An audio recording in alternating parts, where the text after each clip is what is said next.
Hey collectors, Anthony here with Rancor TV, today bringing you another exciting opening. We are in fact finally getting into Innistrad. I am real excited about this. I've been putting it off for far too long. I know I actually had some on opening day, and I have just meaning to get around to it. So we're going to go ahead and jump down to the bench here, and we will start with the Innistrad Midnight Hunt bundle, which should be pretty fun. I actually did do a draft. So I did my very first draft at my local game store with Innistrad. It was super fun, and I'm definitely looking forward to the next one. I've had a chance to kind of play around with the set a little bit as far as cards. Some of the mechanics and stuff that they have are pretty cool. And I like to do this. So here's this. We can see kind of the insert for this. Your first harvest tide may be your last. So, pretty awesome. Of course, we got Crimson Vow coming up next from Innistrad, which should be pretty cool to see that. Vampires and werewolves was what that looks like it's going to end up being. So, here is the inside of that, and it looks like you can cut this out and make a mask. That is actually pretty dang sweet. You hardly ever see any of this. There's a couple different variations that it looks like you can do, but wow, super cool. That's awesome to see that. All right, we will jump down into the bundle itself now. Of course, we've got some planes. We've got that dude there.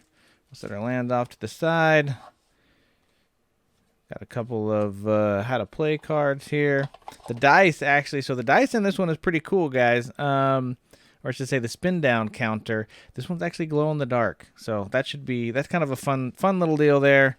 And then, of course, we get our packs. So 1, 2, 3, 4, 5, 6, 7, and 8 beautiful packs that we get to open up right now on the channel.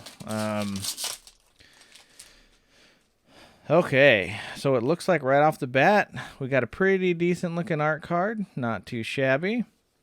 Hey, we got a foil land. So I absolutely love these land cards. I mean, they're just awesome. So we'll go ahead and stick that in the land card section there. And then, of course, we've got our commons, some uncommons, commons, uncommons, back to the commons. Bloodline culling for the rare. We got a foil. Actually, we'll put this foil over here.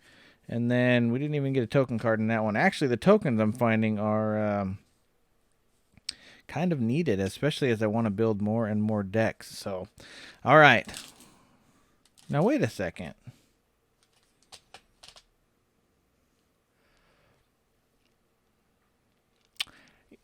Give me just 1 second. I'm curious. Oh. You know, and maybe this is something new. Maybe I just missed it, but I could have swore that it used to be that in the bundles you would get draft packs. Am I crazy? Comment down below if I'm crazy. So these are set cards. I was just thinking we got that art card there. So these are set boosters, guys. That's definitely different. I mean, I guess it kind of makes sense, honestly, because it was kind of a weird number. 8 packs. You know, you need 3 to draft. That's not a multiple of 8, so like 9 packs or 6 packs or something like that would have made a little bit more sense. So, all right. So here we go. We got an art card. Pretty decent one. This is actually one of the signed ones, which is awesome. I think this is only like the second one I've ever gotten. And this is for Ren and 7. So that's pretty cool there. We'll stick that up there in the art card pile. And actually, I had those upside down. So now we've got our planes. Again, beautiful artwork on these. So I'm not going to spend too much time on that. All right. We got some commons. And then to the uncommons. Oh, we got a lot more uncommons that time. Nice. All right. Storm the Festival. Not bad. I can't remember. I think I had this card before. I pulled it in the draft. I didn't end up using it, but Rise of the Ants is actually not a bad one either. My wife made a quick little deck with some packs, and we played the other night just to try to get into it. And this is one of the cards she had, and that was pretty cool there. So we'll stick. Oops. So here's the foils. I guess we'll put lands over here, and then finally we've got a real token card. All right, I'm all crazy here now. All my stuff is all out of whack. So maybe we'll do lands. There we go. All right, we're getting organized, guys. We're getting organized. You can tell it's been a while. Set boosters. I don't know. I think it's so weird how they're just all so different. So, all right. Pretty beautiful looking art card on that one. We got a swamp land. I mean, again, really excited to be collecting all these land cards. Common. Only 2 commons that time. A couple more uncommons here. Back to some commons. Visions of Glory for the rare on that one. Hey, we got a double rare pack. Never complain about that. Gisa Glorious Resurrector. And then Falcon Wrath Perforator. Not familiar with that card. Spirit Token. Actually, I need some of these. So that is good that we pulled that particular one. I'm finding that for AFR, I don't have enough Goblin tokens. I have some aggro decks for Goblins. And I needed to buff up some of those numbers. So, all right. We got a Mountain card. Let's just, again, we'll kind of just get through these commons. Getting some uncommons. Back to the commons. Then an uncommon. Hey, we hit our first mythic here. Spectral Adversary. So that's actually not a bad looking card, guys. That's actually a pretty decent card. Totally playable. Oh yeah. We got in that back bonus slot thing Teferi, Hero of Dominaria, whatever that means. And that is a mythic there. Always nice to see a Planeswalker. So that's pretty cool to get that. Definitely will be building a deck with that Planeswalker. I couldn't tell you the prices, guys. I haven't been hawking the price sheets that hard, if I'm being honest. It just, you know, I'm more about playing. Wow, we got our second foil land. I can't remember if the last one was a swamp or not too. That's pretty awesome. So I know we all just want to get to the back. I am sorting them out just to make it a little easier when I go into deck building mode, because I will be building some decks out of these relatively shortly. We got Vadric, Astal Archmage for the rare there, Gale Drifter, and then we got a zombie token. Definitely need a lot of zombie tokens for this set too. I have a actually I was playing werewolves and blue. So, I don't know, a lot of spirits and stuff when I did that draft, and that ended up being pretty cool. So, all right, there we got the art for that one. Beautiful, beautiful land. I'm so excited to be getting so many of these lands. Commons. Got a few of our uncommons there.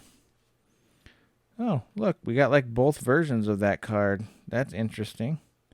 Do they have a backside? They do have a backside. Cool. Both of those are commons. Common, uncommon. Tolwar, Dire Overlord. This is one with the reverse. That was a pretty cool mechanic to see that. It was a little bit difficult to kind of get up to speed on keeping track of day and night and stuff. Of course, here's your token inserts for when you have those double-sided cards. You can put those in the deck, but Revenge of the Drowned. All right. But yeah, it was a little bit, you know, it took a while to get used to the day-night mechanic, but once you got it figured out, it's really not that bad. I think for day to go to night, you got to like cast no spells your turn, and then to go back to day, it's if you cast 2 or more spells in your turn, then, or anyone does that in their turn, then it transitions back. So Shipwreck Sifters was a staple of my draft deck. Super fun to see those. I had a lot of fun having those in there. Commons. I wish it was a little more, I don't know. I don't want to say I wish it was a little more standard. I get why they're doing it with the, hey, we got a mythic. Eloise Nephalia Sleuth.